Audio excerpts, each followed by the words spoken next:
Alors expliquez-nous, on est où ici? Donc nous sommes ici dans le palais de justice, dans les bâtiments du parquet en fait, où les médecins légistes bruxellois ont des locaux pour examiner les gens.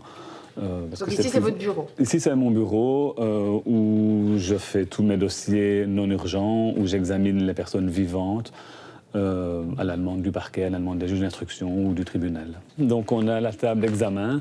On a tout ce qui est nécessaire pour faire un examen médical, donc pour mesurer la tension artérielle. On a nos stéthoscopes qui sont présents. En période de coronavirus, on a évidemment le gel pour se désinfecter les mains.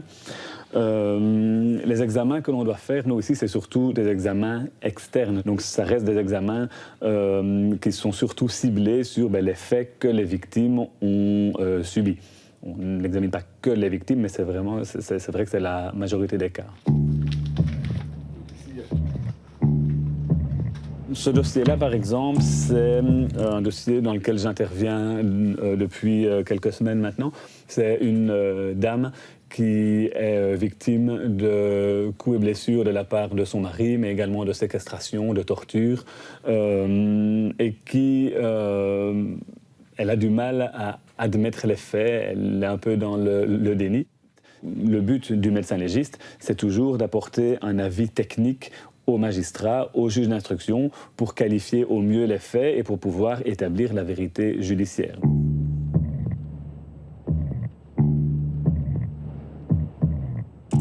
On est actuellement 4 médecins légistes et donc on fait des gardes une semaine complète. Donc du jeudi au jeudi, on est de garde et donc on a une semaine de garde par mois, environ. Pendant les vacances, évidemment, c'est un peu plus. Et pendant cette semaine de garde, eh bien, on peut être appelé 7 jours sur 7, 24 heures sur 24. On ne sait jamais planifier des choses importantes durant les semaines de garde. Il faut toujours prévoir qu'on peut partir. Moi, personnellement, ça ne m'empêche pas d'avoir une vie sociale. Je continue à sortir, aller au restaurant, à voir mes amis. Ils sont habitués, ils savent bien que si on m'appelle, eh bien, ma foi, je leur dis au revoir et puis je pars travailler. En dehors des périodes de garde, c'est là qu'on a le plus de dossiers. Et donc ça, c'est la partie des expertises qui prend le plus de temps, je dirais. Et donc, pour ça, c'est vrai que parfois, 3 ou 4 médecins légistes, c'est parfois un peu peu. Mais malheureusement, il n'y a pas beaucoup plus de candidats et d'année en année, le nombre de médecins légistes en Belgique n'augmente pas. Quand un étudiant en médecine commence la médecine, c'est en général pour sauver des vies, pas forcément pour s'occuper des cadavres et pour faire des expertises. Et donc ça, c'est tout l'intérêt des cours en médecine légale que l'on donne aux étudiants en médecine, c'est d'essayer de les motiver et de leur montrer que la médecine légale, c'est pas uniquement un vieux monsieur dans un frigo qui ouvre les corps toute la journée.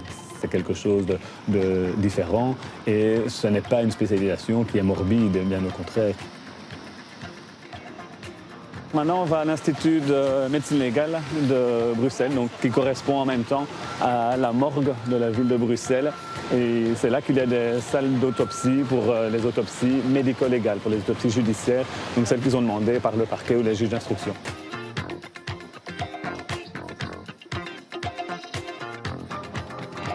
On a tout ce qu'il faut pour stocker les prélèvements. Donc oui, on peut travailler ici de manière optimale. C'est sûr que ce n'est pas la plus grande modernité, mais en tout cas, le travail peut se faire. Le parquet, quand il se trouve face à un médecin qui dit « le décès n'est pas naturel », le parquet fait appel à un médecin légiste. Donc je vais sur place, j'examine le corps et le but, c'est de déterminer la cause du décès, mais surtout de dire est-ce qu'il y a intervention d'un tiers ou non. Si on est face à une mort naturelle ou à un suicide, on sait bien qu'il n'y a pas d'intervention d'un tiers. Dans ce cas-là, on ne va pas plus loin et on se contente de l'examen sur les lieux. Si on a un doute, ou bien si on est persuadé qu'il y a intervention d'un tiers, ou bien si on ne sait pas du tout ce qui s'est passé, dans ce cas-là, on demande une autopsie.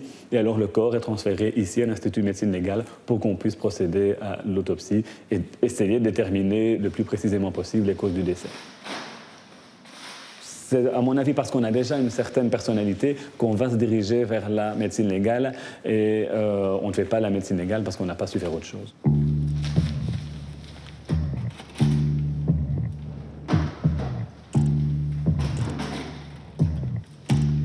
C'est le matériel classique, le matériel de base pour faire une autopsie. Donc, comme dans un bloc opératoire, on a évidemment besoin d'un bistouri pour pouvoir ouvrir le corps. On utilise des ciseaux, des pinces pour pouvoir faire les dissections des différents organes. Et alors, on utilise également une scie pour pouvoir ouvrir la boîte crânienne. Donc, on procède de manière systématique. On commence toujours par ouvrir la boîte crânienne pour faire l'examen du cerveau. Et ensuite, on procède à l'autopsie, à la dissection des organes au niveau du thorax, au niveau abdominal. Et c'est pendant ces actes de dissection qu'on fait également les prélèvements qui sont nécessaires pour éventuellement faire une analyse toxicologique. Et donc on prélève du sang, des urines, le contenu gastrique, etc. Ah, le parquet. Oui, allô? Salut, ça va? OK. Parfait. Eh bien, je m'occupe de ça. Je te tiens au courant, alors. Donc voilà, je viens d'être appelé par le parquet pour un décès qualifié de suspect. Donc c'est une dame de 70 ans qui est retrouvée décédée chez elle par son compagnon. Donc il faut aller vérifier un peu ce qui s'est passé. On va rejoindre la police technique et scientifique pour pénétrer sur place et pour faire l'examen du corps. Et donc ça, c'est votre quotidien aussi, alors? Oui, c'est ça, c'est mon quotidien. Donc quand on est de garde, on peut être appelé n'importe quand. Et donc on arrête ce qu'on fait, puis on vient sur place pour faire l'examen du corps. On est toujours accompagné de la police technique et scientifique. Et alors il y a la police locale qui est présente également pour sécuriser les lieux.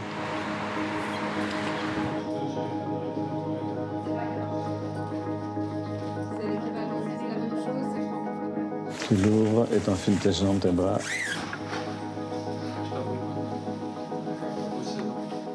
Le thermomètre, mais le but, c'est de mesurer la température corporelle pour estimer le moment du décès.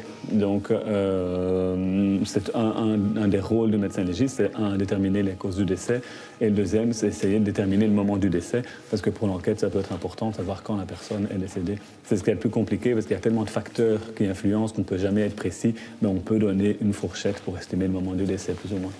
On peut y aller? OK, parfait. Charlotte?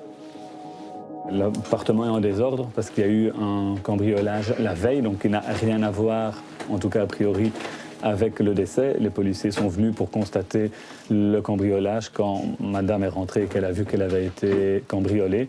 Et quand les policiers sont partis, madame a dit « je vais me coucher, je bois un verre et je vais me coucher ». Et c'est ce matin qu'elle est retrouvée décédée chez elle. Le corps se trouve dans la salle de bain. C'est étroit, hein. On n'est pas toujours dans les conditions optimales pour examiner un corps. Ben voilà, on voit ici, c'est très étroit, c'est pas facile de se retourner, de pouvoir déplacer le corps.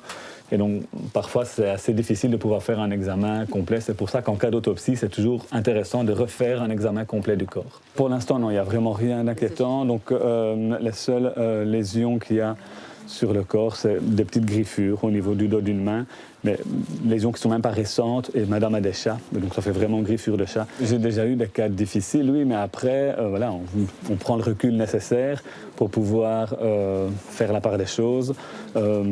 C'est un peu cru peut-être de dire les choses comme ça, mais tous ces gens que je vois, je ne les connais pas. Et donc, j'ai évidemment une certaine facilité pour prendre de la distance par rapport à ce qui s'est passé. En général, quand on arrive, les policiers sont intervenus toujours avant nous. La famille n'est pas présente. On a rarement le contact avec les familles. Et du coup, on n'a pas ce côté qui parfois peut être un peu triste, un peu sentimental, qui peut être présent, évidemment, si les familles sont là. Nous, on arrive, les lieux sont sécurisés, protégés, isolés. On arrive avec la police scientifique, on fait l'examen. On considère à ce moment-là les lieux et le corps comme un objet d'expertise, on fait notre expertise et voilà. On doit prendre ce recul nécessaire pour pouvoir travailler de manière optimale et pour pouvoir continuer à vivre après aussi. Oui, salut, c'est Grégory. Voilà, donc je viens de terminer l'examen du corps ici. Bon, il n'y a pas grand-chose d'inquiétant, hein. Donc on retrouve madame dans la salle de bain. Elle est vraiment couchée sur son côté gauche comme si elle dormait. Donc vraiment, moi j'ai vraiment rien d'inquiétant ici et pour moi on peut conclure. Au revoir tout le monde, hein. Au revoir. Donc il y a un d'autopsie? Non, pas d'autopsie ici. Il n'y a vraiment rien d'inquiétant.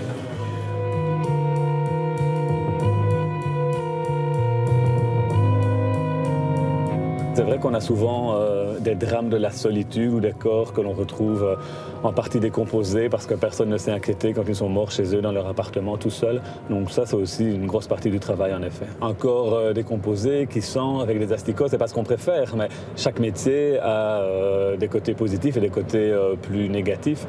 Voilà, ça fait partie du job, on doit faire avec et on préfère évidemment venir sur un corps qui est frais dans un appartement luxueux où on a de la place pour travailler, mais c'est pas toujours le cas et on doit faire avec. C'est ça qui fait aussi le charme de ce métier, c'est que c'est toujours varié et qu'on ne sait jamais à l'avance sur quoi on va arriver, donc ça c'est toujours intéressant. C'est quoi qui vous plaît finalement dans ce métier?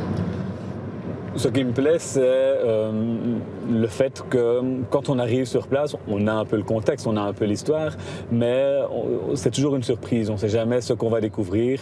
Et puis alors, on participe à l'enquête. Moi, c'est quelque chose que je trouve également très, très intéressant et qui me plaît beaucoup. Est-ce que vous avez du mal parfois à prendre distance? Non, moi personnellement, j'ai jamais eu de souci à prendre du recul par rapport à mes dossiers. J'ai jamais eu de difficulté. Quand je rentre chez moi, j'en en rêve pas la nuit, je dors tranquillement, je fais à manger, j'ai une vie tout à fait normale, on va dire, et ça n'impacte pas ce que je vois durant mon travail n'impacte pas du tout ma façon de vivre après, et je n'en garde pas des séquelles entre guillemets. Non, vraiment pas. Ça reste une passion toujours aujourd'hui? Oui, c'est toujours une passion. C'est voilà, une passion, presque une vocation. Et je ne regrette pas du tout mon choix et je ne changerai pour rien au monde pour l'instant en tout cas.